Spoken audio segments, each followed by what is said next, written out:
Welcome back. जीत की सोच में हम बात कर रहे हैं पाकिस्तान क्रिकेट पर एक दूसरे पर इल्जामात की बौछार हो रही है।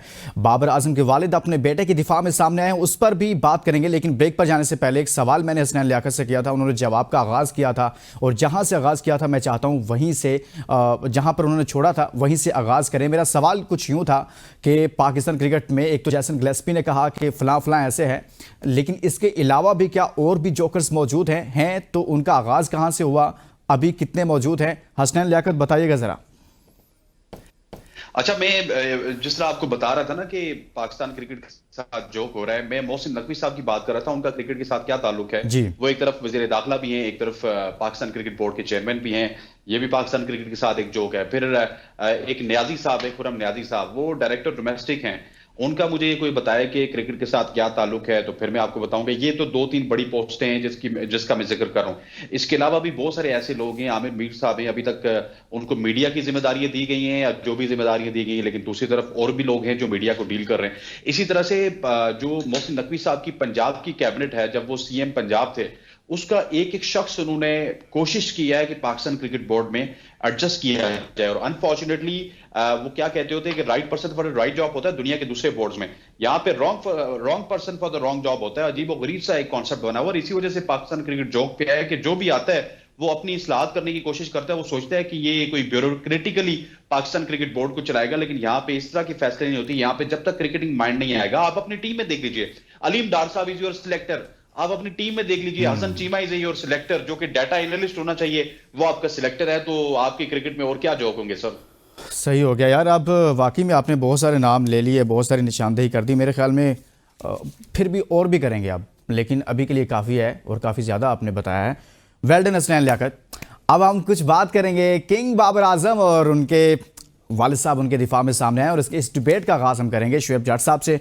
शुएब जट साहब, उनके वालिद साहब कह रहे हैं कि भाई स्पेशली उन्होंने जो कहा है ना कि वो पीएसएल में परफॉर्म करेंगे, वापस आ जाएंगे, और फिर साथ में वो कह रहे हैं जो क्रिकेटर्स को उन्होंने मुखातिब करके कहा, जो उन पर तनकीद कर रहे थे, उन्होंने कहा कि उनकी अपनी परफॉर्मेंस क्या थी, अपने गिरेबान में झांके भाई, वो तो वापस आ जाएगा परफॉर्म करके। सर, उनके वालिद साहब दिफा में आए हैं, ठीक कह रहे हैं कि वो उनकी लोगों की अपनी परफॉर्मेंस ठीक नहीं है, और बातें कर रहे हैं बाबर आजम को, जो कि परफॉर्मेंसेज उनकी देखें बड़ी अच्छी परफॉर्मेंसेज हैं, वो रैंकिंग बता रहे हैं कहाँ कहाँ वो रैंकिंग में टॉप पर रहे हैं। ये कब आई है स्टेटमेंट? सर, ये उनकी इंस्टाग्राम स्टोरी है आज। सर मैं कब आई है? आ जाइए। आप अपने चंद प्रोग्राम पहले चले जाएं। इसी ट्रांसमिशन में मैंने आपको क्या कहा था कि किंग के हवारी, किंग के रिश्तेदार सारे सामने आ जाएंगे। फिर मैंने आपके ही प्रोग्राम में कहा था कि पीएसएल में जो है एक दो अच्छी बारियां होंगी और उसके बाद जो है ना किंग एंड कंपनी की वापसी होगी। तो शायद मेरा प्रोग्राम सुन लिया होगा उन्होंने कहा चलो जी ये कह रहे हैं वो करके भी दिखा देते हैं। शायद, मैं नहीं कह रहा कि ऐसा हुआ, लेकिन शायद ऐसा हो गया हो ना। आप जाके देखेंगे तो आपको उस प्रोग्राम की क्लिप निकालें, इसको स्टेटमेंट को मैच करें तो आप कहेंगे कि यार अल्फाज क्या कहते हैं, अकाउंट इनके अल्फाज तो झटके हैं। ये मैं ऐसे ही कह रहा हूँ इसमें। लेकिन जो एडिशन है वो है 90s के क्रिकेटर पर हमला। ये 90s के क्रिकेटर पर हमला जो है वो मुझे ऐसा लगता है ये पोज भी ऐसे ही है जैसे फखर जमान की पोज जो है वो उसको पता ही नहीं था हो गई थी। ये ऐसे ही है कि जैसे किंग को नहीं पता होता उसकी पोस्ट हो जाती है। ये ऐसे ही है कि जैसे एक ही मोबाइल से सोचना भी मना है कि जो है वो ट्रेंड शुरू हो गया। एक ही मोबाइल से जो है वो दे कांट प्ले देम, या इस तरह का दे कांट प्ले, इस तरह का टैग शुरू हो गया। उसी मोबाइल पे शायद ये वाली पोस्ट भी हो गई है, ऐसे मुझे लग रहा है। अगर आप कड़ियों को मिलाएंगे तो आपको भी ये गुमान हो सकता है। तो मुझे ये गुमान हो रहा है कि शायद इन सारों के पीछे जो एक तो किंग मेकर होता है ना, यानी कि आप कह रहे हैं कि बाबर आजम के अब्बा जी के अकाउंट से उस तरह की पोस्ट हुई है जो फखर जमान के ट्विटर अकाउंट से पोस्ट हुई थी, और बाद में उनके भाई का बयान आया कि ये तो मतलब कहीं से हो गई है, और ये वही वाला।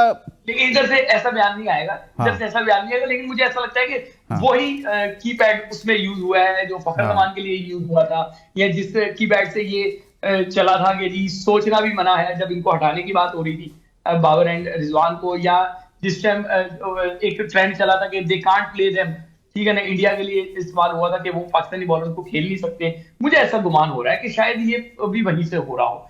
लेकिन ये 90s की क्रिकेट में जो हमला है, ये मैं आपको बताऊं कि क्या ये जो बाबर आजम के वालिद जो है, बाबर आजम के मुर्शद जो जिनको वो कहते हैं, यानी कि इंजमामुल हक, क्या ये उन पर हमला है, क्योंकि 90s के क्रिकेटर में तो वो भी शामिल है और वो भी अब तनकीद कर रहे हैं। रमीज राजा साहब शामिल है सर।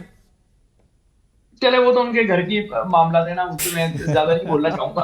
वो तो ऐसा लगता है कि मतलब जिस तरीके की उनकी स्टेटमेंट्स नहीं है कि बाबर के अलावा भी कोई दुनिया है और पता नहीं क्या क्या, मैं वो लफ्ज रिपीट भी नहीं करना चाहता जो उनकी स्टेटमेंट्स है। मैं इस शख्स पे बात ही नहीं करना चाहता, हम बात को आगे लेके चलते हैं।